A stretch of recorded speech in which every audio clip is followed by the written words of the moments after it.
Hola, ¿qué tal? Bienvenidos a todos a un episodio de Punto Empresarios Club. El día de hoy tenemos un privilegio de presentar con ustedes a una persona que se dedica al medio audiovisual.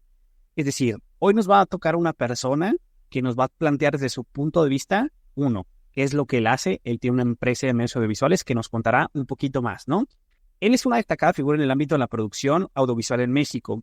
Desde sus inicios como editor hasta convertirse en cofundador de Barfly, ha revolucionado la manera de crear y producir contenidos audiovisuales, con una carrera que abarca más de una década. Ha dirigido proyectos que van desde comerciales a un ambicioso proyecto que es un largometraje llamado Tilapia. Ahorita nos va a platicar un poquito más. Él es apasionado del liderazgo ético, la innovación creativa, ha comprometido su visión a transformar la industria desde dentro, ofreciendo experiencias únicas y manteniendo viva la chispa de la originalidad. Es un honor recibir a un verdadero pionero del cine y la publicidad. Luis Rodríguez, ¿qué tal? ¿Cómo estás? Un gusto. Hola Iván, ¿cómo estás? Muchas gracias por invitarme. Todo bien, todo bien. ¿Tú cómo estás? Yo, genial de tenerte aquí. Primero que nada, o sea, platícame qué fue lo que te llamó la atención de las audiovisuales. Es decir, mucho de nuestro público, pues más bien son empresarios, emprendedores, y dicen, oye, el audiovisual es algo que necesitamos, pero a lo mejor no es algo que en el quisiéramos dedicar. No sé si me explico. Entonces, o sea, ¿tú en qué momento dijiste, oye, pues me quiero dedicar a esto? ¿Si te llamó la parte creativa o qué fue la parte que te llamó la atención? Claro, pues a mí como que yo de niño era un chavo muy imaginativo, o sea, muy inquieto, o sea, creo que tenía como hiperactividad, nunca me diagnosticaron, pero creo que tenía algo de hiperactividad. Entonces, de niño yo siempre dibujaba y me encantaba así crayona, desde con crayolas y con los lapicitos de la primaria. Entonces, yo desde morro que estaba pintando, todo el mundo pensaba que yo me iba a dedicar como a diseño gráfico. O sea, como que hasta mi familia decía, bueno, le gusta pintar, entonces seguramente va a acabar o de arquitecto o diseño gráfico. Eran las dos que siempre como me aventaban. Y luego cuando llegué a la prepa, pues ahí como que me confundí un buen y elegí estudiar medicina, y mucho por presión social, o sea, y presión familiar, pero realmente como que nunca me detuve yo solito a hacerme las preguntas de, oye, ¿qué te gusta? ¿En qué crees que eres bueno? ¿Qué te gustaría aprender? ¿De qué puedes vivir? O sea, igual este refrán de que si amas lo que haces, nunca vas a tener que trabajar ni un día de tu vida. Y como que nunca me puse a pensar que durante toda mi infancia y mi adolescencia, a mí también otra cosa que me encantaban eran las películas. Y yo me la pasaba, y ya iba al cine cada rato con mi papá. Y entonces, un día, cuando ya estaba en medicina, me di cuenta que estaba, en lugar de estar estudiando, estaba viendo, creo que Blade Runner, así como una peli de así clásica. Y como que dije, tiene engaño, o sea, no, no soy doctor y no voy a ser doctor. Y al día siguiente me di de baja en medicina. O sea, al día siguiente muy pacíficamente llegué y dije, gracias, pues creo que no sirvo para esto. Pero Claro. no era tan malo, o sea, era de los mejorcitos de la clase. Y el resto del semestre me dediqué a entrar a una universidad aquí en Tamaulipas a estudiar ciencias de la comunicación, pero realmente yo quería estudiar en México, en la UNAM. Entonces, como que ese semestre solamente fue de transición ahí para no perder tanto tiempo. Igual me enseñaron un par de cositas, me dieron un programa de radio, eso estuvo bien padre, un programa de radio en el que hablábamos de cine y reseñábamos películas y directores. Y acabando el semestre, que esto fue como en julio del 2008, sí, ya me fui a México y ya me metí a estudiar comunicación. Y en la carrera, pues creo que comunicación es una carrera que como que recibe mucho hate. O sea, como que en las redes sociales siempre ves como memes de que, ay, hijito, Sí, estudiaste claro. comunicación y todo. Pero creo que es una carrera que como dentro de lo mucho que quiere abarcar y lo que a veces, pocas veces logra como que especializarse, es una carrera muy amplia, es una carrera pues ahora sí que muy generosa. Y a mí me tocó incluso aprender a escribir, o sea, digo, no escribir como leer y todo eso, pero a redactar Claro. una nota periodística. Te enseñan periodismo, te enseñan reportaje, crónica. Entonces, como que muchas son herramientas básicas, por ejemplo, para que al final me sirvieron en producción, porque es como cómo redactas un brief, o sea, cómo redactas Totalmente. una escaleta de un documental. las bases son del periodismo. Mucho de esto viene siendo del periodismo. No, no, claro, y de hecho hoy una de las mejores carreras es el copywriter, ¿no? Es decir, o sea, una persona que te realiza los copies y todo, o sea, y les va, o sea, bastante bien. Es decir, entonces, claro, o sea, comunicación es una carrera que puedes hacer de todo, ¿no? Es decir, un poco de todo y yo creo que ahí te vas como viendo qué es lo que te gusta más a ti, ¿no? Sí, claro, bueno, al menos en la generación en la que yo estuve, en la UNAM teníamos, era como una licuadora de varias cosas, es lo que justo más se le critica o se le da de burla, pero llevamos mucho periodismo, llevamos mucho publicidad y mercadotecnia, y llevamos mucho, justo lo que hablamos, audiovisuales. Entonces, a mí me tocó en la carrera generación 2008-2012, imagínate. Entonces, no, o sea, fue la primera generación que tuvo este boom de las redes sociales. A mí me tocó ver Claro. Twitter salió, o sea, Twitter salió a la mitad, yo estaba en tercer semestre o algo así, estaban mucho los blogs, o sea, existía mucho ya esta parte de la democratización de las redes sociales, el internet como un nuevo medio de comunicación emergente, en donde no hay censura, o bueno, es más difícil de censurar. Entonces, como que siempre hubo, digo, yo para ese momento yo todavía quería estudiar cine, o digamos que mi tirada era estudiar cine, y muchos de mis amigos de la generación nos decíamos como, hay que estar aquí bueno, hay que estar en comunicación, pero hay que hacer el examen en el CUEC, que es la Escuela de Cine de la UNAM, que ahorita tiene otro nombre, pero bueno, ese era el Centro Universitario de Estudios Cinematográficos. Y digamos que esa es la escuela de la que salió Cuarón, de la que salió el Chivo Lubeski, como la escuela clásica de cine, ¿no? Claro. Pero es muy difícil entrar. La convocatoria sale una vez al año en vez de semestral, y entran como 33 personas. Y implican, Ah, o sea, aplican un montón y solamente 33 son ahora sí que los elegidos, ¿no? sí, no, yo creo que aplican como 5,000 o 10,000, y 33 se quedan. 30 de esos son mexicanos, y 3 o 4 son extranjeros. Igual tengo el dato mal, yo esto lo chequé hace 10 años, o sea, recuerdo estos números de hace 10 años, pero sí, o sea, es muy difícil entrar. Pues digo, de ahí salieron Lumbreras, Cuarón y el Chivo Lubeski, pero pues como que siempre estaba esa idea, y digo, la vas dejando y la vas dejando y la vas dejando. Ya, bueno, y además también tienes, tu edad es importante, no puedes entrar a partir de los 32, creo. O sea, yo ya no podría entrar al CUEC. O sea, actualmente, es decir, claro, o sea, tú me hablas de a lo mejor los datos que estuvieron hace años, ahorita no sabes cómo se maneje, ¿no? Es decir, pero así se manejaba anteriormente, ¿no? Y no creo que haya cambiado mucho, ¿eh? O sea, quizá ahora se reciben un par más de extranjeros, pero la tirada es que sea muy selecta. O sea, ellos intentan que sea una escuela de lo mejor de lo mejor. Yo estoy de acuerdo, o sea, yo tampoco le movería mucho, pero sí sé que incluso, como, digo, si quieres al rato platicamos de esto, pero en la industria audiovisual lo que yo más veo es cómo los jóvenes, o sea, lo que más se demanda a veces quizá es gente nueva, gente fresca, sangre fresca, porque luego lo tocaremos después si quieres, pero hay jornadas de trabajo maratónicas. Entonces, pues, o sea, suena horrible, pero sí necesitas gente que te aguante un llamado de 30 horas, o sea, no dormir en un día, no dormir en día y medio, estar cargando equipo, cámaras, luces, fierros, o sea, entonces Claro. es muy necesitado para la industria tener gente joven. Incluso ahorita nosotros va a entrar un chico de 19 años, y de hecho yo lo dirigí cuando hicimos Tilapia, al rato te contaré. Pero este chico igual está un poco como yo, o sea, que entró con nosotros a trabajar a los 19 años, está estudiando otra cosa en la UNAM, pero quiere entrar al CUEC. Y yo le dije, mira, quédate trabajando aquí, y si entras al CUEC, felicidades y vete para allá. O sea, ya no, pues ahora sí que ya no te quedas con nosotros. Pero si no te quedas, es igual, yo diría que es igual o más importante entrar al medio laboral lo antes posible. O sea, entrar fresco, o sea, porque la escuela de cine, sí, claro, o sea, hay muchas tablas y hay mucha teoría y es muy importante y todo, pero ya en el campo de trabajo, ya en el medio como tal, o sea, aunque no sepas nada, en un día de llamado te vas a malear, y la gente por lo general, la industria no es tan celosa como en otros lados, y o sea, va a haber gente que te esté enseñando, va a haber gente que te va a enseñar desde cómo conectar una luz, o cómo Claro. hasta cómo poner un hierro, a cómo poner una sandbag, cómo levantar el tripié, cómo cargar cosas, cómo doblar cables. O sea, todo eso, yo digo que es igual o más valioso. Entonces, pues, ahora sí que Están las dos opciones, por suerte. Claro. Y tú, por ejemplo, es decir, tú cuando saliste o terminaste, por ejemplo, es decir, tú fuiste directamente al mercado laboral, trabajaste para una empresa, una casa productora, es decir, en esa época, es decir, era lo que comentamos inclusive antes de iniciar, ¿no? Que yo te decía, oye, ahorita no es como que, oye, yo soy editor, ¿no? O yo soy freelancer, o yo soy es decir, anteriormente pues no existía tanto, es decir, eso se fue dando poco a poco, ¿no? Es decir, ¿cómo fueron como tus inicios para llegar ya a fundar, ahora sí que tu propia empresa audiovisual? Sí, claro.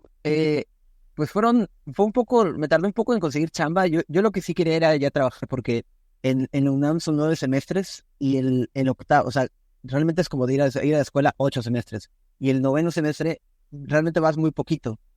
Ahí es donde tienes que meter prácticas profesionales, servicio social si no lo has hecho. Pero vas muy poco a la escuela y casi como que los maestros te están reportando de, oye, ¿cómo vas? Buscando chamba, ¿cómo vas? ¿Cómo vas? Y el último semestre yo creo que ya me moría de ganas ya no me gustaba ir a la escuela, ya iba bien de mala gana. Y y mi servicio social lo hice en una asociación civil que era la Escuela Nacional de Ajedrez.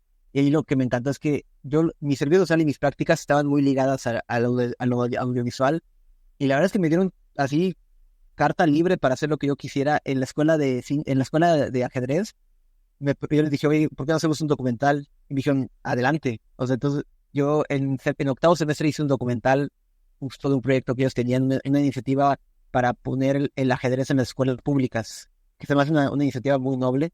Entonces ese semestre estuvo padrísimo porque me dieron así, también fueron de mis primeros proyectos donde yo dirigía ya como lo que me gustaba hacer.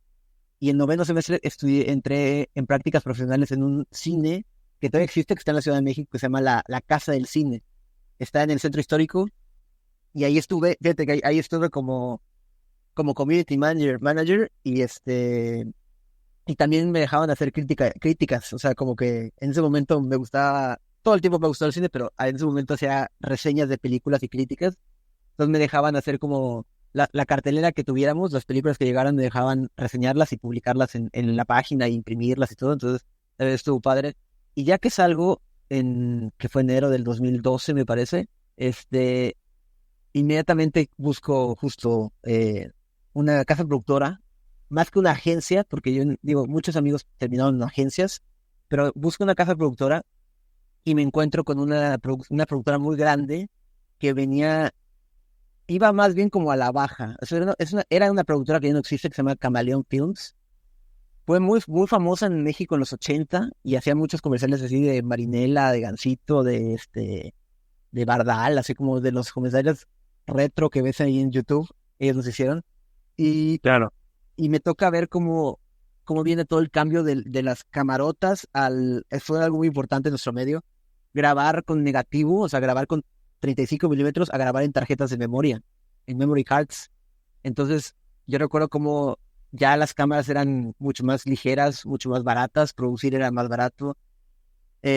Todavía había todo lo que hacíamos ahí todavía era para tele, la mayoría era para televisión y para cine, y un par de cosas y apenas el internet se estaba volviendo un medio Relevante, ¿no? Claro. Ajá, 2012 ya hace 14 años, o sea, apenas el internet se volvía, digo, habían muchos banners, me acuerdo que hacíamos muchas cosas para Walmart, y habían muchos banners, pero eran como que cuando te metías a la página de Walmart, salía como el carrito de Walmart, como, que es un carrito con ojos, y decía, ay, hay descuento en atún, ¿no? Entonces, hacíamos muchos banners, me acuerdo, y digo, medios tradicionales, cine, tele, y el internet apenas empezaba. Entonces ahí es donde empecé como editor en un área que era como el semillero, era un área bien rara, o sea, era como, le decían research y visualización, porque ahí yo tenía mucho contacto con agencias, porque para los que no sepan, como que en la industria el proceso como que hay mucho como regla de tres, o sea, la línea de la cronología de un proyecto empieza con un cliente que tiene una necesidad de comunicar algo. O sea, hay una oferta en tal, nuevo producto, o bajamos los precios, o cambiamos de imagen, lo que sea. Entonces, el cliente tiene una necesidad, ese cliente usualmente va a una agencia, la agencia de publicidad. La agencia de publicidad se encarga de desarrollar toda la campaña, lo que se le conoce como la creatividad. Así, digo, Claro. un término ahí medio pasteloso, ¿no? Bien porque pues hay creatividad siempre, o sea, no, ellos no son solo los únicos que tienen la creatividad. Ellos arman la campaña, arman todo el marco teórico, o sea, todo el volumen el cuerpo que se va a hacer, y luego por último, esa agencia y el cliente buscan una casa productora. Nosotros somos la última, o sea, el último eslabón, digamos. Entonces, cuando pasa eso, la agencia y el cliente usualmente hacen lo que se le conoce como un pitch, y el pitch es, vamos a invitar a 5, 6, 7 casas productoras. Aquí está el tratamiento. Esta es la idea de la campaña. ¿Cómo lo harían? O sea, ¿cómo cada productora lo haría? Entonces, la productora tiene que proponer todo. Tiene que proponer quién es el director, Claro. con qué fotografía, cómo va a ser la fotografía, cuánto tiempo se va a tomar en grabar, cuánto nos va a costar, muy importante. Ahí es donde viene la cotización. ¿Cómo es el talento? ¿Cómo es la luz? ¿Cómo es la iluminación, el arte, la música? Todo. Entonces, eso, cuando haces eso, se le llama visualización. Entonces, una visualización y al final, pues el cliente elige de entre todos los pitches, elige en el pitch, elige la visualización que más le gusta. Yo estaba en el área que hacía eso, o sea, yo entré Ok. en un área, porque ahorita mucho de esto se sigue haciendo, pero esto ya más bien es como medio freelance.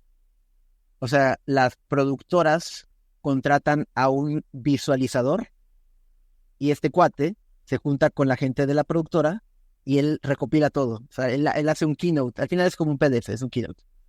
Entonces, en el tiempo que yo estuve en Camaleón, yo estuve en esa área y esa área literal se encargaba de hacer todas las visualizaciones de todos los proyectos. Entonces, conviví mucho con agencias, lo cual me dio bastantes conocimientos. Agradezco mucho tener contacto con muchas de las agencias más grandes de México, o sea, Ogilvy, BBDO, Macan, o La Buenaga, o sea, de las más grandes, Claro. todas pasaron por nosotros, estuvo bien padre. Entonces, conocías un buen de gente, conocías mucha gente de marketing, conocías muchos creativos, directores de arte, directores de cine, o sea, directores, y ahí estuve como un año, ahí estuve de editor le dicen researcher, o sea, porque tú tienes que buscar muchas referencias. Y luego después de un rato como que me hartó un poquito y yo dije, oigan, la neta está padre, pero yo quiero hacer otra cosa. Yo tenía ahí como 23 y y me dice, bueno, ¿qué quiero hacer? Y dije, quiero dirigir. O sea, y toda la vida, desde que era morro, o sea, bueno, desde que era niño, me gustaba mucho estar detrás de la cámara y no necesariamente en una computadora buscando referencias, ¿no? Entonces, me mueven a otra área que se llamaba Camaleón Digital. Y esa parte, ese área sí estaba muy orientada ya a a hacer contenido para redes sociales. O sea, Ok. esto ya era 2013, 2013, 2014, ya era notorio que eran canales de YouTube, ya habían literal los anuncios que ves cuando quieres ver un programa y te ponen el anuncio, ya esos cuates ya hacían eso, ya había podcasts, ya había sí, comunicación digital completamente. Eh, y ahí me meten, y ahí sí puedo dirigir. Y ahí está bien padre porque me meten igual o a asistir al director o yo a dirigir o a editar varias cositas. Y ahí pues empecé a hacer ya como cosas, digamos que en las grandes ligas, con equipo, ya no la camarita del amigo, Claro. la handicam, el tripié ahí de plástico, ya era como la luz chida, con actores, en un foro, con maquillaje, con todo. Sí, de hecho, o sea, para allá iba. Es que porque me estás platicando como toda la historia, es decir, que tú llegaste a pasar, ¿no? Es decir, desde que trabajaste, cómo se envolvían y todo esto, es decir, pero ahorita ya hay mucho, es decir, con proyectos muy grandes, es decir, yo sé que te tocó trabajar con algunas marcas importantes como Corona, Uber, Nestlé, Coca-Cola, Samsung, etcétera, ¿no? Es decir, ¿cómo es, o sea, cuál es como la principal diferencia que ahorita tienen, por ejemplo, los pequeños proyectos con los grandes? O sea, porque antes era una ventaja de ser a uno, ¿no? Es decir, una empresa de esa magnitud, pues nos llevaba años luz, ¿no? A los pequeños empresarios o todo esto que queríamos hacer algo. Pero ahorita ya no tanto, ¿sabes? Es decir, ya se va como que equilibrando la balanza y oye, no es tanto lo que puedes hacer, sino que también cualquier persona lo puede hacer. Es decir, tú en eso, uno, ¿cómo lo viste? Es decir, ¿qué viste? O sea, cosas mal del proceso, cosas bien del proceso, o sea, ¿cómo viste la evolución? Sí, claro. Pues en general creo que mi experiencia con las grandes marcas, y no necesariamente tiene que ser así, pero lo que yo vi mucho es como había este micromanagement lo digo como algo negativo, digamos. O sea, me refiero a que la chain of command, o sea, la cadena pues como de ir pasando para las aprobaciones y todo, se vuelve muy tediosa y a veces entre más grande es el proyecto y más grande es la empresa y más grande es, digamos que el cliente, sí hay muchos filtros y hay muchos como gente que obviamente todo el mundo quiere estar involucrado, pero creo que algo que pasa mucho en producción es que nosotros sabemos delegar. O sea, por ejemplo, si vas a producir, vas a hacer foto, el fotógrafo no le puede decir al director, oye, quiero otra toma de esa, o sea, no, el actor salió mal, es como, oye, pues no, tu chamba es la cámara. El director, él sabe si hace falta otra toma. O si el sonidista le dice, o sea, sabes, cada quien está muy en su nivel, en su departamento. Entonces, Claro. yo lo que sí noto mucho y por suerte ya con los clientes con los que tratamos ahorita, creo que sí ya pasa mucho en el que ya te da ese voto de confianza.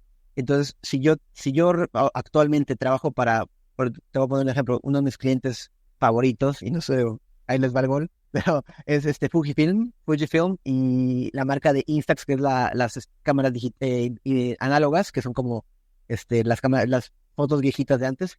Sí, sí, sí. Y antes sí había un poco más esta chain of command que te comento, pero de un tiempo para acá yo he notado, y tal vez fue la pandemia, o sea, no te tengo la respuesta de qué fue lo que lo logró, pero creo que ahora sí ya se está respetando mucho más la jerarquía y el rol de cada persona. Entonces, ya no tengo que copiar a 50 personas y ya cada uno no me tiene que dar feedback, porque luego, como editor, te pasa mucho que te dan feedback y dices, pero es que lo que me pidió el gerente contradice el feedback del director de marcas. Entonces, ¿a quién le hago caso?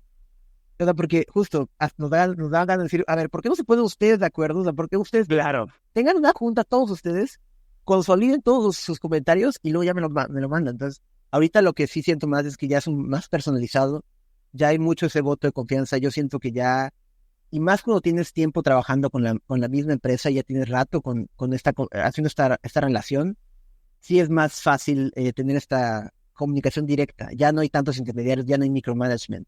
Sí, sí, sí. Inclusive, digo, o sea, digo, para los que nos estén escuchando, o sea, esto sirve y funciona para muchas cosas. Es decir, varios de nosotros hemos cometido el error de contratar a un experto en algo y, pues, o sea, le terminamos diciendo cómo hacer su trabajo, ¿no? Es decir, lo que dice, oye, si tú estás muy enfocado a esto, o sea, déjate guiar, ¿no? Si pedir consejo del que sabe de esa área, otro de otra área, ¿no? Y es lo que inclusive platicamos, ¿no? Inclusive en los audiovisuales llegaba a pasar como que, oye, pues yo te traigo esta idea, no sé qué, tal, tú le presentas como la idea al audiovisual y tú le dices, no, pero es que así no lo quiero de esta manera. Chales, pues no funcionó. ¿Sabes? Es decir, como que, claro, pues tú estás dirigiendo, o sea, al final de cuentas, o sea, contratamos un experto para nosotros decirle, oye, yo sé más que tú, ¿sabes? Es decir, y por lo tanto, pero lo quiero hacer así, ¿no? Entonces, es decir, por ahí ya habrá como un conflicto y ya se está bajando como ese nivel de fricción a lo mejor.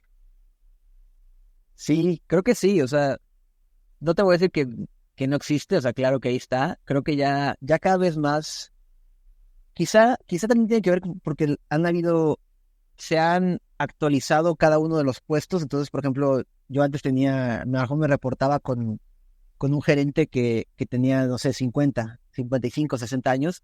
Entonces, su manera de ver las redes sociales era muy diferente a como vería un chavo de 20 o de 25 o de 30. Entonces, ahorita la gente con la que yo trabajo actualmente y con quien me reporto, mis clientes, casi todos son, digamos que ya hubo ese relevo generacional. Entonces, lo que estos gerentes ven, creo que ahora se parece mucho a lo que nosotros vemos. Y con lo que tú comentas es cierto, porque creo que antes se tenía esta noción, todavía, pero ya menos, pero son fotos, ¿no? O sea, es un video, yo lo puedo hacer, yo tengo celular. ¿Por qué? ¿Cuál es el problema? ¿Por qué tendría que ser tan caro o tan complicado? Y a veces justo creo que esa es una de las grandes resistencias que vemos en nuestro medio, es el cliente y a través de la agencia tiene una necesidad, pero a veces el cliente tiene que, ahora sí que dar ese brinco de fe para decir, ok, aquí tienes un grupo de gente especializada en el medio que sabe cómo contar una historia, porque al fin de cuentas lo que hacemos es contar historias, eh, y que entiende tu producto o tu servicio, y lo que quiere hacer es que funcione. Basados en el brief que le mandó la agencia, están intentando lograr el mejor resultado para ti, y a veces tienes que soltar un poco. Y nosotros usamos este ejemplo muy fácil. Decíamos como, cuando, no sé, imagínate que en tu baño se tapa el fregadero, ¿no? O el excusado, no sé. Dices, bueno, yo no soy plomero, le voy a hablar a un plomero que venga a destapar el baño o que venga a destapar la manguera, ¿no? Entonces llega el plomero y ves cómo está resolviendo todo, y es como si yo llegara y dijera, no, así no es, no uses la llave Stilson, usa no sé, llave Allen. Y el plomero va a decir, oiga, bueno, gracias por la sugerencia, pero yo sé de esta cosa, o sea, yo me dedico a hacer esto. Entonces, es un poco la sensación era un poco la misma, digo, no queremos faltar el respeto a ningún cliente, pero a veces se siente esa resistencia, porque lo entendemos, es una marca con la cual tienes una gran conexión, es una marca con la que hay una conexión y una relación muy fuerte, a veces es difícil soltar, pero creo que los mejores resultados pasan cuando confías. Sí, inclusive, es decir, mucha gente dice, ¿no? Así que va al mecánico y dice, oye, ¿cuánto me cobras? No, pues te cobro tanto, ¿no? Es decir, para ponerle un precio. Y oye, que nomás le mueve una torquita, esto, lo otro, listo, ya está. Ya, ¿sabes? Y como que, oye, todo esto claro, pero todo el proceso que tuvo que vivir para llegar a eso, ¿no? A saber qué tenía el problema. Inclusive, hace un poco, es decir, porque esto es un sesgo humano que yo creo que tenemos que, o sea, que vemos como en el trabajo duro, de esfuerzo, todo esto, es decir, que si no es como que te tardas mucho y todo esto, o sea, lo vemos como más valor, ¿no? Inclusive, yo pongo ahorita un ejemplo que es Kayak, ¿no? Es decir, de estas búsquedas que hacemos como para viajes y todo esto. Y hay muchas páginas, Booking, inclusive algunas, que no sé si han visto, si cuando ustedes buscan un resultado, como que, estamos encontrando las mejores ofertas para ti. Esto, es decir, pero se tardan. ¿Qué pasa? Que ellos llegaron a ver que si la respuesta te la da instantáneamente, baja el nivel de conversión. Es decir, porque considera el usuario que no buscaste bien máquina, no buscaste bien datos, es decir, tienes que buscar más y tardarte. Es decir, y la gente tiene el sesgo de que si se tarda más, convierte más porque buscó muchísimo más. Pues hay páginas que se ralentizan adrede. O sea, en realidad, en cuanto tú das una búsqueda, ya tienen resultado, pero no te lo dan. Te dicen, espera, estamos encontrando las mejores ofertas, ¿no? Y te ponen ahí una animación y todo, y te dan el resultado final, pero en realidad ya lo tienen. Es decir, simplemente por el sesgo humano de que pensamos que, oye, la máquina sí está trabajando, le cuesta encontrar esa oferta, pero me va a dar las mejores. Es decir, todo esto es un sesgo, ¿no? Digo, al final de cuentas, pues si tu trabajo es hacerlo, es decir, da igual que sea instantáneo o que te tardes, ¿no? Al contrario. Sí, qué chistoso, ¿no? Que tengas que volver o como a prácticas o métodos o creencias un poco más viejas justo para tener esa corroboración. Y creo que algo así pasaba mucho, digo, sigue pasando en agencias y en productoras, pero por ejemplo es viejo ideal de que, no hombre, se quedaron toda la noche chambeando, no, hombre, se desvelaron en la agencia. Y ya por eso en automático es bueno el brief, ¿no? O sea, no necesariamente, o sea, igual en la productora, o sea, no, hombre, se quedó toda la noche editando. Pero es que, o sea, tú dices, ¿es esta la manera más eficaz de tener un equipo de trabajo? O sea, realmente lo vas a tener a los pobres chavos desvelados, mal comidos, que ni siquiera se pudieron bañar. Pues yo creo que no, ¿no? Como que, y la pandemia, por suerte, rompió muchos de esos mitos. O sea, la pandemia y el home office ayudó mucho a aclarar. Yo sí creo que sí hay que tener, nosotros no tenemos tenemos mixto el horario, entonces nos vemos solamente 2 días a la semana, que son lunes y miércoles, martes y jueves es home office, viernes es así como mediodía y también muy relax, pero sí aprendimos de que no es necesario estar todo el tiempo de sol a sol en la oficina, quizá estás todo burnout, o sea, ya no tienes nada. Claro, claro. Sí, es decir, ya estás muy agotado. Inclusive creo que en tu industria es de las más pesadas, que justo se comenta mucho eso, ¿no? Si hay comerciales que, tardamos casi 48 horas sin parar, ¿no? Si llega un equipo, o sea, es muy agotante. Es decir, y te iba a preguntar esa cuestión, ¿no? Es decir, en cuestión de liderazgo, o sea, ¿a ti qué estrategias te han resultado como más efectivas para dirigir un equipo creativo? ¿No? Es decir, en un entorno no tan dinámico, o más bien tan dinámico como el de la producción audiovisual, ¿no? Sí, te iba a decir no tan dinámico porque, oye, pues tú tienes que dirigir como finanzas, esto, lo otro, es decir, con muchos sectores, sino que, oye, pero claro, el audiovisual contempla un montón de cosas de eso, ¿no? Entonces, es decir, tú para contemplar un equipo que inclusive trabajaste, es decir, dentro, es decir, tuviste como la otra cara de la moneda, es decir, no solo ahorita que estás dirigiendo, sino también viste la parte interna, es decir, ¿tú cómo ves que es la mejor método o estrategia para dirigir estos equipos? Yo creo que depende mucho del proyecto, pero por ejemplo, algo que creo que es muy benéfico es, por ejemplo, saber, y digo, esto lo aprendes mucho con la comunicación directa y con el contacto después de mucho tiempo, pero a mí me pasa mucho que yo sé quién es, o sea, del equipo yo sé quién es buenísimo, por ejemplo, para bajar una idea de un documental o de una campaña de redes sociales o de o sea, un proyecto igual un poco más como más formal, más académico, o sea, quizá algo más corporativo, algo más de una escuela o algo así. Entonces, creo que siempre es muy valioso escuchar todas las voces. Eso es muy, muy importante, escuchar todos y no, obviamente no cerrar la puerta a nada. Creo que la gente que es creativa y que como que tiene esa inquietud es muy notorio. O sea, tú lo ves, o sea, tú sabes como, este amigo tiene unas grandes ideas, este cuate a lo mejor a él le gusta estar más detrás de cámaras, o él es más, o sea, tenemos un chavo que igual, o sea, él lo contemplamos siempre para cuando se empieza el proyecto, para que esté enterado de cuál es la idea, pero ahí le decimos, tu parte es postproducción, o sea, tú ya vas a estar, a ti te va a llegar el material, y entonces tú en la edición tienes que rifarte y entonces como que sabemos como qué persona es buenísima en cada lugar, y la gente que tiene está como, digo, es porque creo que sí es bastante difícil ser creativo, o sea, ser creativo es tener como una cascada inagotable de ideas y también es muy importante, creo yo, que un verdadero creativo aprenda a aceptar un no. Suena horrible, pero por ejemplo, aprenda a aceptar un no incluso dentro del mismo equipo, porque yo después de esta empresa en la que te conté, en Camaleón, me fui a una agencia en la que estuve muy poquito tiempo en esa agencia, pero por ejemplo, ahí aprendí muchísimo, por ejemplo, de cómo hacer brainstorming, cómo bajar o sea, ahí yo era el encargado de bajar el brief, de escribir el brief, de bajar el tratamiento. Entonces, estuvo bien padre como o sea, nada me faltó ser cliente, o sea, estuve en la agencia y estuve en la productora, nada me falta ser cliente. Entonces, en la agencia, por ejemplo, nos decía mucho el fundador de esa agencia como, vale, vénganse, nos hablaba a todos. Vamos a hacer un brainstorm, y nos decía como, ¿cuáles son las reglas del brainstorming? Y dijo, solo hay dos, dijo. Número uno es prohibido decir que no.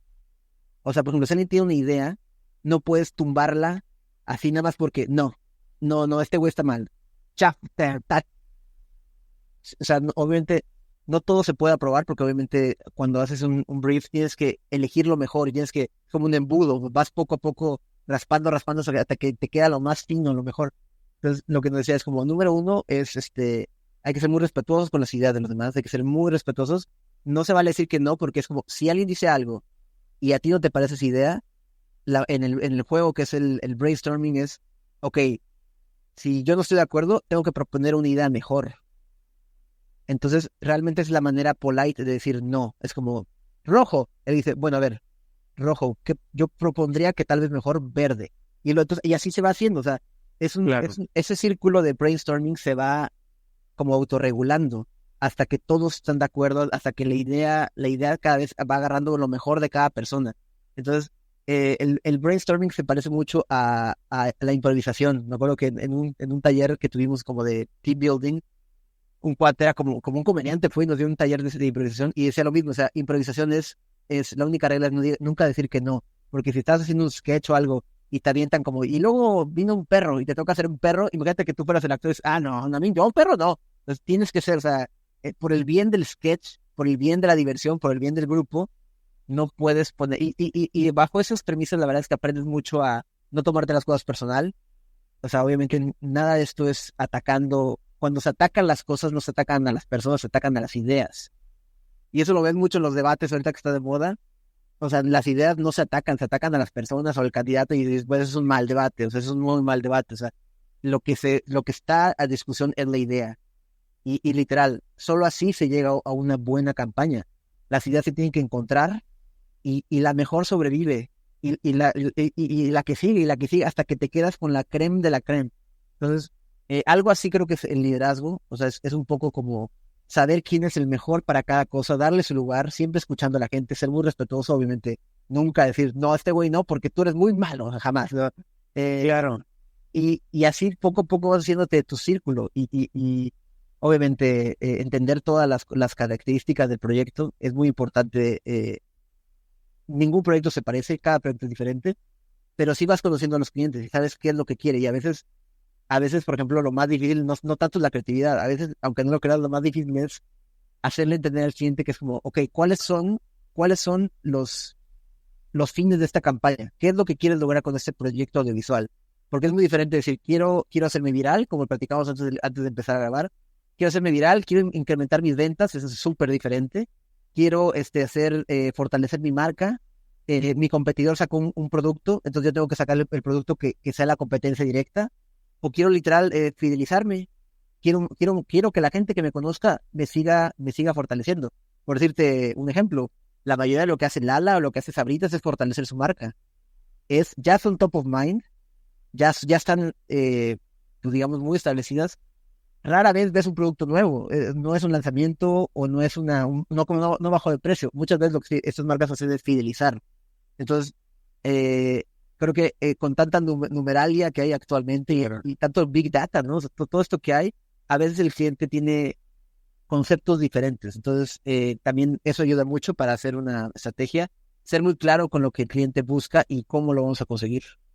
Sí, sí, sí. Inclusive, digo, yo voy a destacar mucho la gestión de liderazgo y ahora sí que la gestión de personal, si tocaste un punto importantísimo, ¿no? Que es no porque yo tengo más experiencia, no porque, ok, eso no es tan válido, ¿no? Si alguien tiene una idea es, oye, pues tengo otra idea que a lo mejor puede suplir la tuya y lo que dices, vas puliendo poco a poco hasta llegar a, oye, tengo esto mejor, ¿no? Así como capas de cebolla, es decir, vas quitando, vas puliendo, vas haciendo, pero claro, con una razón de ser, ¿no? También si dices no por esto o sí por esto, también, es decir, estar aperturando y esto aplica un montón de cosas, ¿no? Ahora, una cosa que a lo mejor también me pudieras decir, es decir, al ser un puesto o una empresa, es decir, que en realidad se dedica pues, a la creatividad, ¿no? Es decir, un video, una foto o una producción, es decir, es como el mercado sí lo dicta, pero en cuestión de innovación y diferenciación, es decir, ¿tú cómo identificas estas oportunidades? O sea, es decir, un mercado de creatividad, o sea, ¿cómo sobresales? Esa es una pregunta, a veces todavía nos la seguimos preguntando.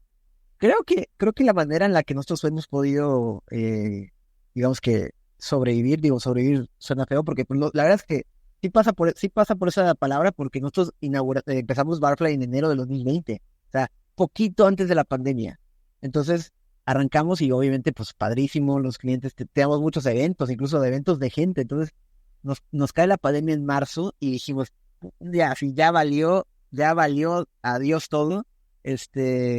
Y cambió completamente la perspectiva y cambió replantearse completamente la empresa y lo que hacemos y cómo hacemos las cosas.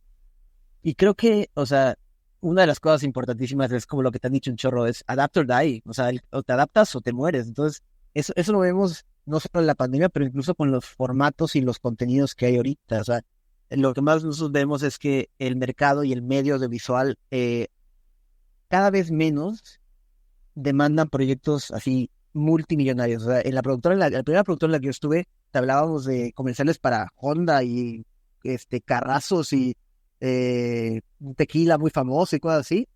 Y eran presupuestos de 4 o 5 millones de pesos. Y, ¿cómo se llama? Producciones de 3, 4 días, hasta de semanas. Lo que más más ha cambiado con el medio es que los presupuestos se han reducido mucho porque ya los grandes medios, los gigantes que eran la tele, la radio, el cine, la prensa, la llegada al Internet desarticuló completamente todo esto. Y el Internet, la verdad es que es mucho más económico. O sea, la pauta y la publicidad en línea es la publicidad más económica de todos los medios. No solo eso, sino los formatos en los que se vende dicha publicidad son casi nada, porque nuestro Claro. lapso de atención cada vez va a la baja. ¿Cuánto dura un TikTok? 10 segundos. ¿Cuánto dura un comercial de YouTube? 5 segundos. Entonces, las megaproducciones que antes duraban, ¿te acuerdas los comerciales que duraban medio minuto? Así, 30 segundos, 45 segundos. Claro, si eran producciones de que te mostraban desde que el padre salía de su casa hasta que compraba el coche, sí, sí, o sea, te mostraba toda la historia, sí, sí, sí. Era un cortometraje, un videoclip, bueno, un comercial era un cortometraje, casi, casi. O sea, y los mejores cortometrajes tenían primicias en el medio, en los 3 como actos del cortometraje tenían inicio, desarrollo y final, o sea, el desenlace. Entonces veías los 3 actos, veías los personajes, había un final inesperado, que es lo que usualmente pasa en los cortometrajes. Y ya no, o sea, y ya todo el medio se ha revolucionado. Entonces los presupuestos y las marcas ya no buscan un comercial que salga en la tele, que valga 5 millones y que dure 1 minuto. Quizá ahora lo que buscan es más contenidos, obviamente, verticales, completamente, digo, de los miles de paradigmas que han cambiado, ya no es horizontal. la percepción de un cortometraje en vertical es completamente diferente a la percepción de un comercial en horizontal. Cambió incluso la manera en la que se hace la fotografía. Las cámaras ahora ya no, o sea, ya tienen que ponerse así, o sea, ya se paran así las cámaras. Hay tripiés y hay todos los fierros que ahora se usaban como antes, el dolly, el carrito que se usaba ahora tiene que estar parado. O sea, todo el lenguaje cinematográfico ha cambiado. Lo que se vende se tiene que vender en así inmediato. Y las campañas que se hacen justamente ahora ya van orientadas a un consumo en un medio portátil, en un celular. Eh, y eso obviamente tiene muchísimas implicaciones, no solo en gastos y en costos, sino en cómo el público las recibe. Entonces, creo que ese es el número uno, el reto es adaptarse a morir. Y número dos, que creo que también lo hemos hecho bastante bien, es como tratar de tener una relación muy, muy humana con el cliente. O sea, tener una relación de absoluta confianza, de no trato, o sea, digamos que nunca ser condescendientes con ellos. O sea, eso creo que es algo que antes se hacía un poco en exceso. Antes era como que el cliente tiene la mega ultra razón y no te atreves a decirle que no. Y creo que con los clientes con los que mejor trabajamos y con los que los resultados mismos arrojan muy buenos logros, son con los clientes en los que hay un trato súper, súper cercano, hay una relación, pues te diría que de genuino interés y afectos. Entonces, y cuando se hacen cuando empezamos el año y se baja, porque ahora también tenemos una parte que funciona como agencia. Entonces, cuando desde el primer día de enero empezamos a bajar toda la creatividad para el año, desde ahí estamos escuchando las necesidades del cliente. Y desde ahí sabemos como, ok, este producto que sale en el Q1, entonces vamos a orientar todo nuestro contenido para en el Q1, este producto va a ser la estrella. Hasta incluso, digo, nos comparten métricas, nos comparten todo, casi un reporte, y eso es porque la comunicación está abierta y es un highway de ida y vuelta. No le decimos nosotros qué hacer y ellos no dicen qué hacer. Es como una sinergia muy padre y creo que eso a menos desde nuestra experiencia, ha dado excelentes resultados y obviamente genera que la relación no se desgaste, sino que hay una confianza absoluta en el que todos estamos buscando el bien de nuestro cliente, el producto y el servicio. Claro, claro. Inclusive, digo, aquí mencionaste, bueno, voy a rescatar como cositas, ¿no? La primera dijiste como hay cierta inestabilidad, ¿no? Yo pienso que, es decir, ustedes trabajan la mayoría por proyectos. Es decir, se acaba ese proyecto y pues se acaba ingreso, ¿no? Es decir, se acaba esta estabilidad pues, laboral y financiera, ¿no? Es decir, ¿cómo te mantienes o cómo aseguras esta sostenibilidad, ¿sabes? Es decir, y el crecimiento de tu empresa en una industria conocida por su inestabilidad tanto laboral como financiera? Es una gran pregunta y la respuesta va a ser más simple de lo que esperas. La verdad es que antes las productoras tenían nóminas carísimas. O sea, te estoy hablando de la productora en la que yo estaba anteriormente. Teníamos un equipo de 30 personas, 30, 40, yo creo, en un momento. Y la idea de por qué se hacía eso antes era porque, sí, es decir, yo prefería tener un fotógrafo in-house. O sea, yo le pagaba una nómina, un sueldo mensual a un fotógrafo. Y entonces, todos los proyectos que yo sacara al mes, el fotógrafo iba a desempeñarse en esos proyectos. La verdad es que en este medio, como bien comentas, casi todo se maneja por freelance. Bueno, hay muchos proyectos solistas, digamos, solitos, y las productoras lo que hacen es, tienen un crew casero fundamental, que es como el núcleo, y te estoy hablando de 5 o 6 personas, y el resto lo contratas por proyecto. O sea, porque la verdad es que sí, no todos los proyectos necesitan, por ejemplo, sonidista, o un maquillista, o vestuarista, o un gaffer, o arte. Hay unos proyectos que son mucho más de postproducción, o sea, que si te digo, animaciones, cosas así, 3D, cosas así. Hay proyectos que son testimoniales que, digo, no hay uso para quizá iluminar de sobremanera con lo que tú tienes con tu propio equipo, con eso puedes realizarlo. Entonces, la gran respuesta es que, y también se vio esto después de la pandemia, los equipos han reducido mucho sus nóminas. Antes las productoras tenían tanta carga de trabajo y haciendo los cortometrajes y los comerciales de millones que hablamos antes, que entonces tener una nómina amplia valía mucho más la pena que pagar por proyecto, porque al final de cuentas tenía 50 proyectos al mes. Antes eso convenía mucho, pero la gran realidad es que ya son más esporádicos y incluso a veces hasta los clientes, digo, esto se los dejo de tarea, yo no soy quien para decir si está bien o está mal, pero a veces el cliente dice como, yo quiero, por ejemplo, que ustedes hagan la producción, pero quiero que contrates a este fotógrafo que vi en Instagram. Por ejemplo, hay un fotógrafo que muy famoso que es amigo nuestro que se llama Kanesi, y él es como el operador de dron más chingón de México. El güey ha estado en Taiwán, en China, en Japón, en Alemania, en un buen de lados. Es un amigo que queremos mucho. Y por ejemplo, a él lo buscan mucho para hacer todo lo que es turismo. Entonces, por ejemplo, si llega una marca, ponle tú, por decir algo, Airbnb, o llega un hotel, puede que llegue y diga, ok, quiero que ustedes hagan la producción, pero quiero que contraten a este fotógrafo. Entonces, si usáramos la vieja lógica, tú dirás como, pero yo tengo aquí a mi fotógrafo de cabecera. Bueno, pero es que justo, el digital es tan fuerte que ahora casi es como, bueno, es que este es el requerimiento. Si ustedes quieren hacer este proyecto, este es el requerimiento. Quiero que contraten a este tal, o incluso a este influencer. O sea, esto es muy normal, ¿no? Esto es súper normal. Entonces, número uno es eso, es tratar de mantener la nómina corta, tener una nómina corta, un equipo de trabajo con el que sepas que puedes desarrollar muchos proyectos, y el resto se puede subcontratar, y justo a veces incluso con este tipo de demandas de parte de los clientes. Es el número uno. Y el número dos es que la verdad es que la gran mayoría de las empresas y las productoras que han sobrevivido y que tienen números sanos y digamos que tienen esperanza de vida positiva es que consiguen lo que se le conoce como una iguala. ¿Qué es la iguala? Es un contrato mensual. O sea, bueno, se firma al inicio del año, o febrero, marzo, algo así, y es, por ejemplo, algo que ves mucho en las agencias, que es, por ejemplo, un cliente que quiere que tú le hagas contenido cada mes, y cada mes, y cada mes, y cada mes. Entonces, ya tienes contenidos fijos, ya sea posteos de Facebook, o redes sociales, o tu canal de YouTube. La periodicidad y la constancia es lo que alimenta mucho de justamente la nómina. Entonces, aquí la clave es conseguir cuantas más igualas puedan. Y fidelizarlas, obviamente. O sea, tener 5, 6, 7, 8, 10 clientes que tú sepas que mes con mes va a haber este ingreso, justo como bien mencionas, y los demás proyectos que caigan al mes, que efectivamente son muy inestables, son muy esporádicos.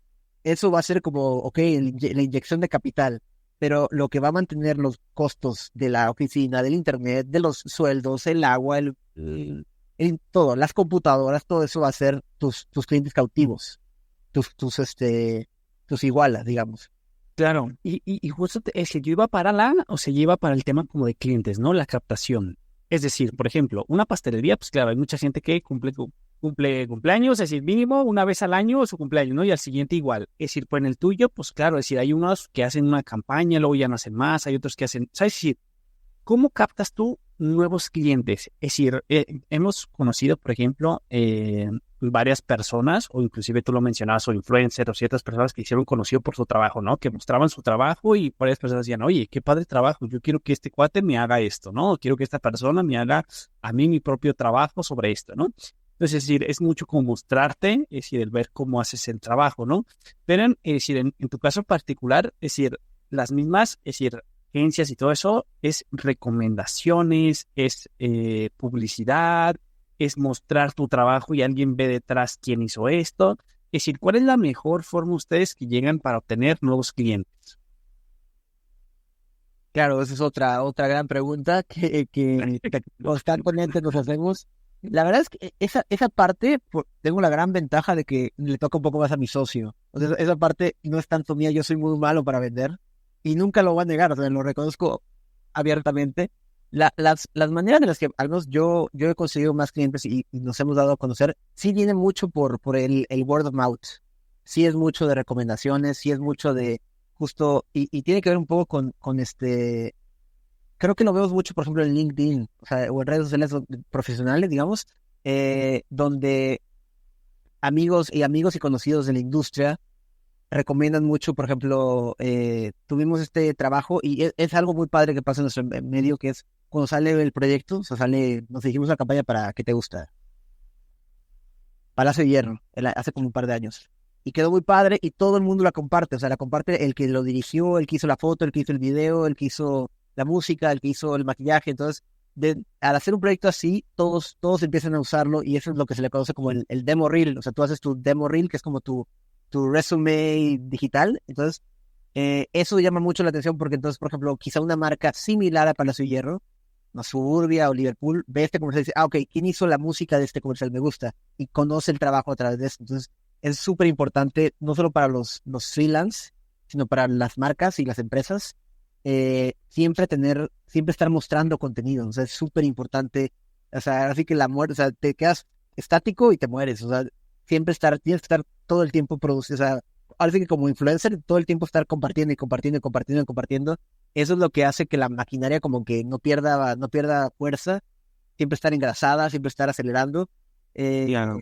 la verdad es que sí, mucho de lo que yo he conseguido de clientes ha sido por este word of mouth que te comento, recomendaciones de un cliente, de amigos que tienen empresas similares y dicen, oye, ¿quién le hizo ese video? Ah, fueron los de Barfly, y me pasas el contacto, o en LinkedIn o en Instagram, o sea, justo por las redes, porque sí, efectivamente, a veces la gran ironía es que haces contenido y a veces descuidas tú tu propio contenido.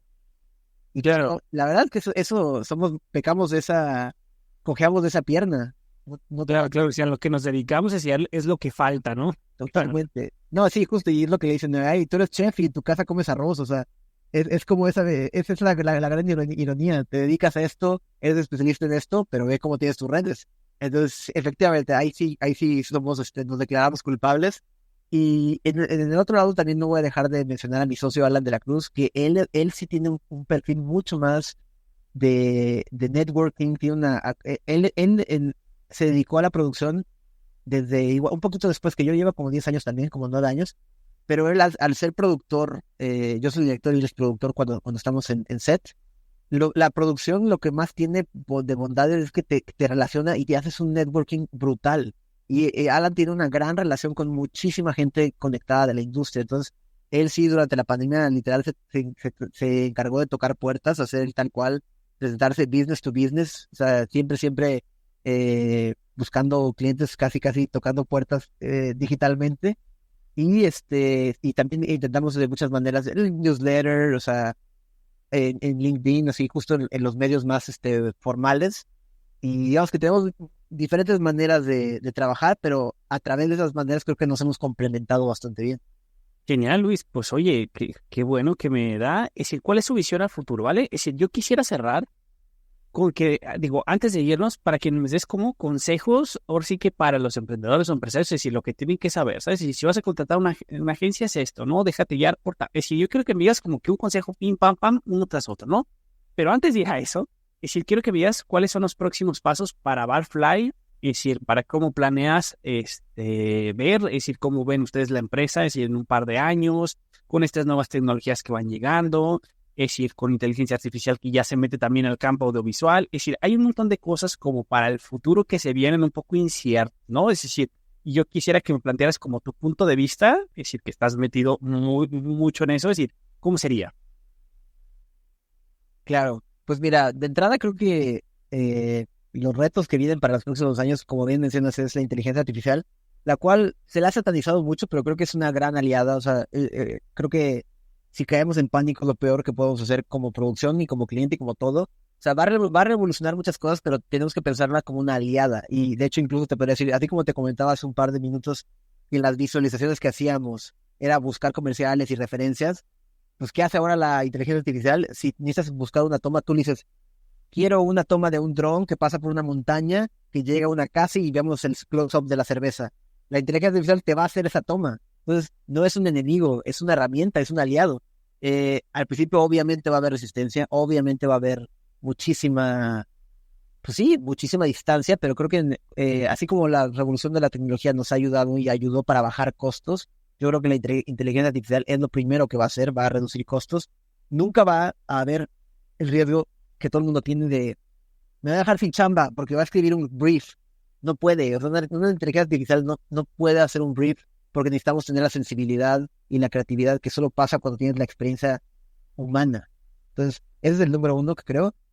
Número dos, retos. Sí hay una constante saturación, o sea, sí hay, y va a haber mucho más competencia, lo cual es cierto, hay que decirlo, pero creo que hay mercado para todo, y así como se van creando se van formando nuevas opciones para eh, complementar estas demandas de profesionales, también cada vez hay más contenido que se está buscando. O sea, hace unos 10 años nadie hubiera dado un peso porque hubiera una necesidad de producir podcasts.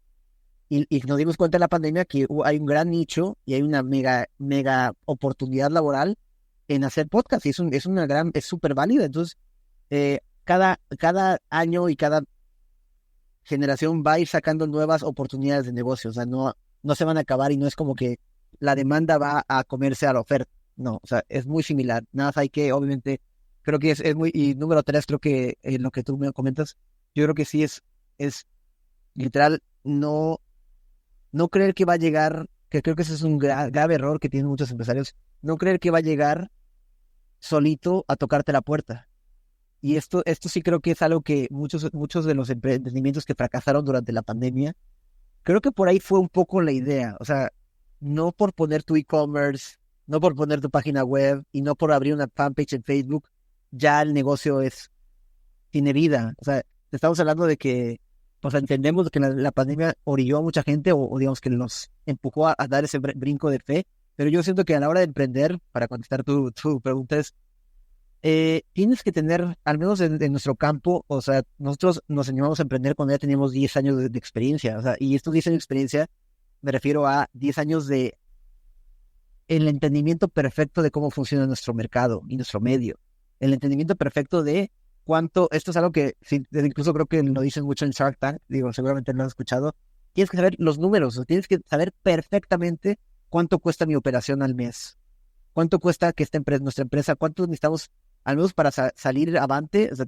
necesitamos tanto para estar en números verdes. Entonces, creo que también todas estas cosas a veces pasan un poquito a segundo plano, porque entendemos que la pasión de emprender a veces nos gana, pero creo que es importantísimo porque si no hay con qué prender una compu, si no hay luz, si no hay internet, no va a haber emprendimiento. Entonces, creo que mi recomendación para los emprendedores es, antes de emprender, de verdad, haber hecho, no te voy a decir que 10 años, quizás no tengas que, o sea, habrá gente que con 3, 4 años en ser, a ver, lo quiero decir muy polite y muy modestamente, no es que tenga que ser el mejor de tu campo, pero tienes que ser referencia en tu campo, tienes que ser un referente en tu campo, porque así como tú hay muchos, o sea, y hay que reconocer que es una competencia, o sea, nunca vas a poder, entonces lo que tú buscas es un diferenciador, y si vas a emprender, ya sea con una empresa o con tú haciéndote freelance, por ejemplo, tienes que saber que el servicio que tú ofreces te destaca de entre toda la demás oferta.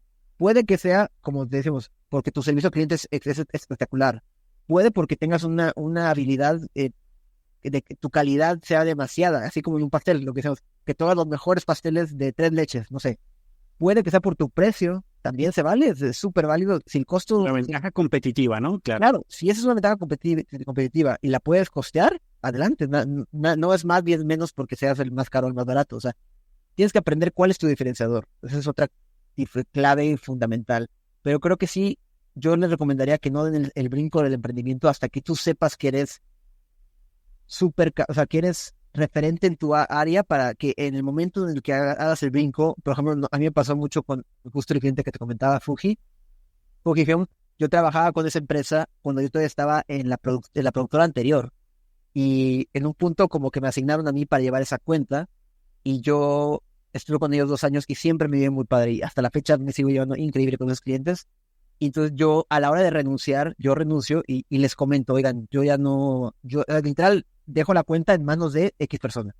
Y ellos, cuando ya yo me independizo y formo Barfly, al cabo de un mes me buscan a mí directamente. Entonces, eso habla de que ya había un pequeño campo sembrado, digamos. Claro. Entonces, eso creo que es muy importante, porque emprender así en seco, sin nada, vas a tardarte años en crecer, vas a tardarte años. Y la verdad es que lo que le inviertas a tu negocio lo vas a ver reflejado o sea, tu ROI va a ser muy bajo y te vas a frustrar y vas a dejar de emprender. Por eso te digo, tienes que ir con todas las herramientas posibles para que este emprendimiento explote en un año también. O sea, no va a pasar.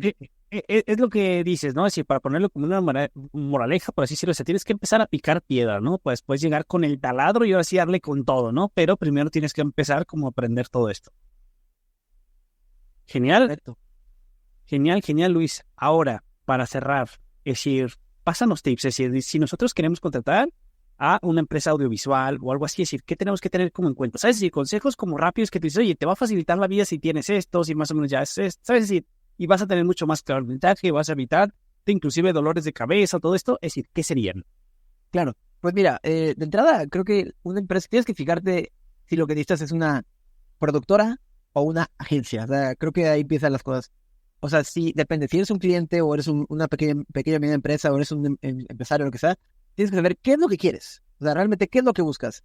¿Quieres una campaña? O sea, ¿quieres que alguien te baje una creatividad y haga una estrategia de contenidos, tanto quizá en tu blog o en tu Instagram o en tu Facebook? ¿Quieres que te haga un audiovisual? Si quieres que te haga una campaña, entonces ahí donde primero tienes que empezar es una agencia. La agencia va a escuchar tus necesidades, va a saber qué es lo que necesitas y va a hacer un plan de trabajo. Va a bajar toda una estrategia digital y te va a decir, ok, ¿quién va a llevar tus redes sociales? ¿Quién va a ser tu community manager? ¿Cómo va a ser tu paleta de colores? ¿Cuál va a ser pues tu imagen? O sea, ¿cuál va a ser tu branding, ¿no? Entonces, si eso necesitas, la agencia es la que hace eso y también hay que reconocerlo, muchas agencias ya también tienen un área que produce. O sea, como que la agencia, a veces, no todas, pero algunas agencias también ya se encargan de ejecutar. Entonces, puede ser que la agencia te resuelva todo tu dilema. Si lo que buscas es, digamos, que si ya tienes toda la parte, si ya tienes todo tu campaña, o tú dices, no, yo no quiero, yo posteo en mis redes, yo me encargo de mis redes. Yo necesito un video que sea viral, yo necesito likes, necesito generar engagement, necesito, no sé, conversiones, ¿no?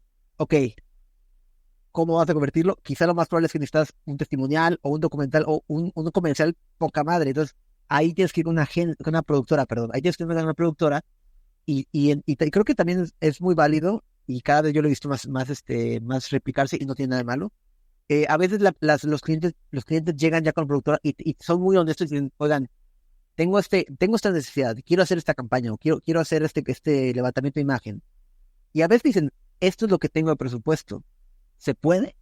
Y está súper, o sea, yo digo, se vale completamente. Si tú dices, ¿sabes qué? No se puede, o sea, con eso no me alcanza, ok, alguien más lo va a tomar, o sea, no, yo creo que a mí me ha pasado últimamente con varios clientes que justo llegan con este mismo, pues esta honestidad, o sea, upfront, llegan, y digo, Claro. absolutamente de acuerdo, o sea, y si no se puede, no pasa nada, o sea, no tienes que pelearte con él ni nada.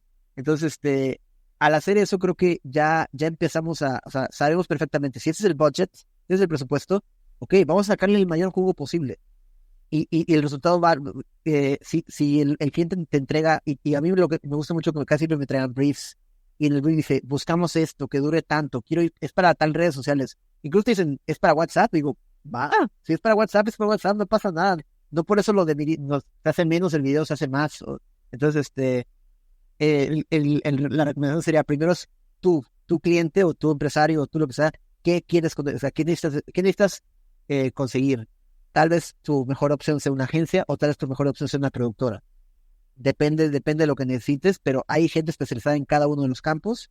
La productora literal se enfoca mucho más en el end product. La productora te va a dar un producto audiovisual increíble, la calidad más cañona que puedas, y la agencia se va a encargar un poco más de bajar la estrategia. Se va más, ellos están más un poco behind the scenes, como más detrás de cámaras, y entienden mucho más lo que es marketing y el marketing digital. Digamos, la agencia se encarga un poco más de bueno, sí que de entender tus métricas y de aconsejarte cuál es tu presencia digital. Buenísimo, Luis. Pues ahora sí que, digo, de todas maneras, nosotros los vamos a dejar para que los puedan seguir. Es barfly.mx y creo que están en todas las redes sociales como Barfly, ¿cierto? Sí, creo que, digo, en Instagram estamos como Barfly MX-bajo porque no había otro usuario que tenga un nombre similar. Es el único en el que cambia, es Barfly MX-bajo. Y en los demás estamos como Barfly así solito. Barfly en la página de internet es barfly.mx y en Facebook estamos como Barfly más, así, Barfly a secas. Ah, pues buenísimo, Luis. Pues ahora sí que compartiste muchísima información, es decir, muy valiosa. Digo, rescatamos muchísimos puntos, es decir, desde un punto de vista audiovisual. Es decir, que aunque tiene que ver con muchas cosas, es decir, de las que comentaste que podemos aplicar un montón de campos, o sea, la realidad es que tú nos compartiste el punto de vista muy interesante, ¿no? Entonces, por ahí, Luis, digo, yo te hago llegar todas las preguntas, dudas que a lo mejor pudiera generar este episodio. Y pues claro, estamos en contacto, Luis. Muchas gracias por estar con nosotros. No, hombre, a ustedes, muchas gracias, Iván, por invitarme. Un saludo a todos los seguidores de Punto Empresarios Club y aquí estamos para lo que se ofrezca. Muchas gracias, Luis. Estamos en contacto. Gracias. A ti, hasta luego, buen día.